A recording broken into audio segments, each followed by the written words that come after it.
We got to go behind enemy lines, Vinny. We got to take a trip to the wild side. Gonna be left seeing stars after this little segment. Garrett Podell, NFL staff writer for CBS Sports, friend of the program. Good morning, Garrett. How are we? I understand you'll be making your way to these parts very soon. Morning, guys. Great to join you. Yeah, I will be in town for Monday Night Football between the Cowboys and Raiders, and my understanding is I'll be in studio with you guys Monday morning. Hey, happy day. Well, let's see. Let's make sure this. Let's see how this goes. Barbecue? Oh, then this will go very well. Yeah. We need some Texas barbecue. Yeah, how much can you pack on the plane? All right. That could get a little messy in the suitcase. We like but I'll messy. see what I can do. That's what the wet naps are for. Freeze it. That's what I do coming back from Kansas City. No lies. Garrett, good morning. Thanks for joining us as we go behind enemy lines and look ahead to the matchup Monday. Before we get into the game, give me the mood, give me the temperature of the Dallas Cowboys franchise, the locker room after the tragic events that took place about a week ago, and how that lines up for their trip to Las Vegas. Yeah, I mean, it's certainly somber, as you could imagine, having the chance to talk with head coach Brian Schottenheimer on Tuesday. I mean, during that press conference, I mean, he was emotional. His eyes watered a number of times. And, it was definitely a shock because in my interactions in the locker room in the past with Marshawn Kneeland and other players and coaches, I mean, he was a pretty upbeat, happy guy, loved to crack jokes. So definitely something you didn't see coming. And I think now the guys are, after talking to some of them, looking to, quote, honor Marshawn Kneeland by playing the way he played. Dak Prescott talked about how in OTAs in the offseason program, Coach Schottenheimer would run a video of here's the guys hustling to the ball, even in the spring and offseason program. Marshawn Kneeland would always make that kind of list, and you could see the kind of hustle that he had. And he had his first career touchdown in their last game played Monday Night Football against the Arizona Cardinals a couple weeks ago, and he beat Ryan Flanoy, a wide receiver who plays special teams, to the football to dive on it in the end zone off a block punt for his first career touchdown. And Flanoy said, I couldn't believe he ran a 4.2 in that moment and hustled and jumped on the ball. So, these guys, they definitely miss him and are certainly hurting, but leaning on guys like Prescott, defensive tackle Solomon Thomas, both those guys. Dak had his brother Jace committed suicide in 2020, and Solomon Thomas, his sister Ella, committed suicide in 2018. And so they're kind of leaning on those guys' experience to help process and work through the grieving stages, the guilt, the why, and all of those things. And so these are players that they've said it's been kind of like good medicine and helpful to take the football field, but definitely a team that is very much still in processing of the tragedy of Marshawn Kneeland's death. Yeah, tough times, and our hearts and prayers out to everybody that's been affected. It's just not a good situation. Transitioning to on the field now. It's interesting looking at the Dallas Cowboys record 3-5. They're not in it, but they're not out of it, and you could get back into it pretty quickly in the NFL. It just means stacking some wins together. Are there realistic expectations? And I know Jerry is going to always have his expectations, and it starts there, and then the fan base obviously has high aspirations as well. But are there realistic expectations that the Cowboys can get this thing turned around in enough time to maybe make a little bit of a playoff run? I mean, expectations, that's interesting. I mean, we can kind of break that down from a few angles because the Cowboys offense has high expectations. They're averaging just under 30 points a game, 29.2, fourth in the NFL. And it's actually the highest in NFL history for a team that has a negative point differential. The Cowboys in totality have been outscored by 14 points this year through 9 games. But, it's not the offense's fault. Their defense is allowing 30.8 points per game, second most in the NFL, third most through 9 games in Cowboys history. So this is a team that feels like, and obviously based on the moves Jerry Jones made, that if their defense could just be I don't know, around league average or slightly below that instead of the worst 2 units in football like they are along with the Cincinnati Bengals through 9 games, that this is a team that could win some games and string some wins together, which is why Jerry Jones went and made the trades for all-pro defensive tackle Quinnen Williams and veteran linebacker Logan Wilson from the Bengals. And they feel like those additions, plus they're getting a couple young guys back from injuries, and explosive linebacker DeMarvion Overshown, he tore his ACL on Thanksgiving last year. He's practicing fully now. He's going to make his season debut against the Raiders on Monday night.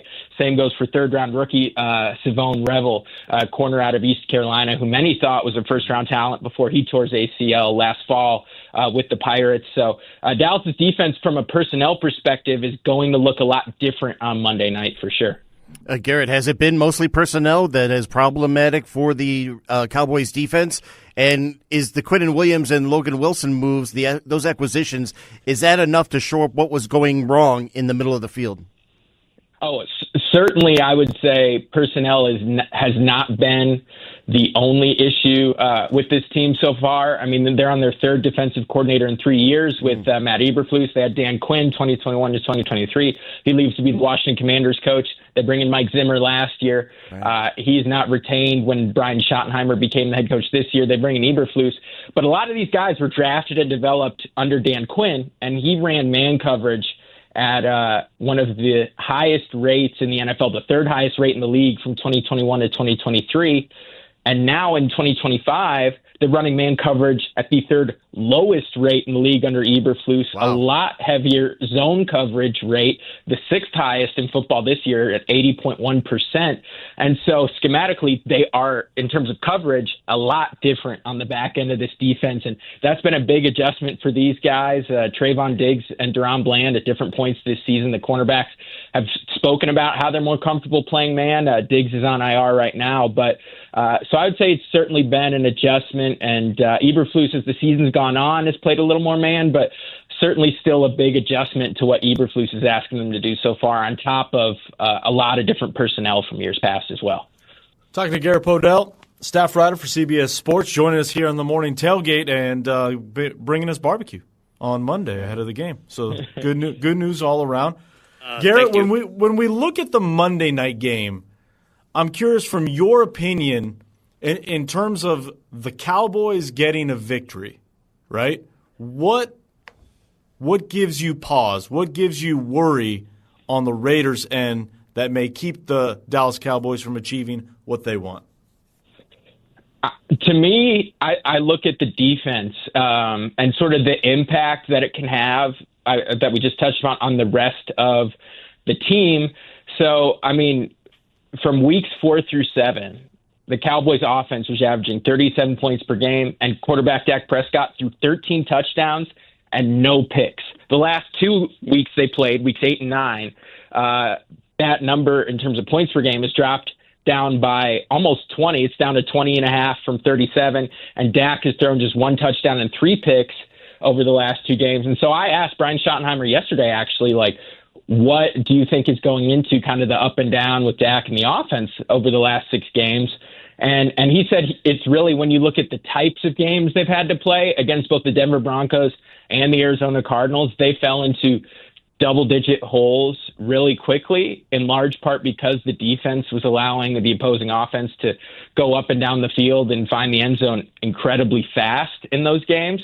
So then it's hard for them to run the ball with Javonte Williams, who's been a top 5, top 10 running back this season, get the play-action game going, and then they're predictable because it's quick, like 2-minute, no huddle passing the rest of the time, which makes it a lot easier to defend for the defense. So I would say, what's the worry for the Cowboys? It's their defense allowing the Raiders to have a get-right game, even though Geno Smith's 12 turnovers are the second most in the NFL, behind only Tua Tagovailoa's 14, and getting him going and falling in another early double-digit hole. So I think it just kind of comes down to Dallas's offense getting going fast. That's what they would like to have happen. And also their defense not allow the opposing offense to find a rhythm early. Brian Schottenheimer waited a long time to get this opportunity. What's been the tenor from the fans and just around the organization about the job that he's doing in year one? I mean, I think specifically on Schottenheimer, people like how he's the offensive play caller as well. And so obviously the offensive side of the ball has been flying high. Javonte Williams, George Pickens, Jake Ferguson, Dak Prescott have all ranked in the top 5 or top 10 at their positions in terms of passing, rushing, and receiving statistics. So everyone's pretty happy with what he's doing on the offense. People have certainly, I guess, questioned the defensive coordinator hire of Matt Eberflus and kind of, as I talked about a little earlier, the scheme incongruence between what he wants to do from a play calling perspective and what his players are used to doing. So that's like X's and O's. I'd say people have enjoyed that, but I think he's gained a lot of stock in a lot of people's eyes with how he's handled the tragic death of Marshawn Nealon. I mean, he's been very raw and vulnerable emotionally, both publicly and privately, with us in the media and with his players. And in talking to players yesterday, they've all credited him for how open he's been and calling a bunch of guys individually and rallying them together in team meetings. So I think it's been a strong start for him from an offensive and relational perspective. Just kind of, I guess the one knock is the defense, which isn't his side of the ball. But some people definitely questioning the fit with Matt Eberflus early on. That's the voice of Garrett Podell, NFL staff writer, CBS Sports, centered out of Dallas. It's awesome having you on, Garrett. Thanks for coming on, and we look forward to seeing you when you come to Las Vegas. Have a safe trip, Garrett. Absolutely. See you guys soon. Thanks for having me. All right, thank you.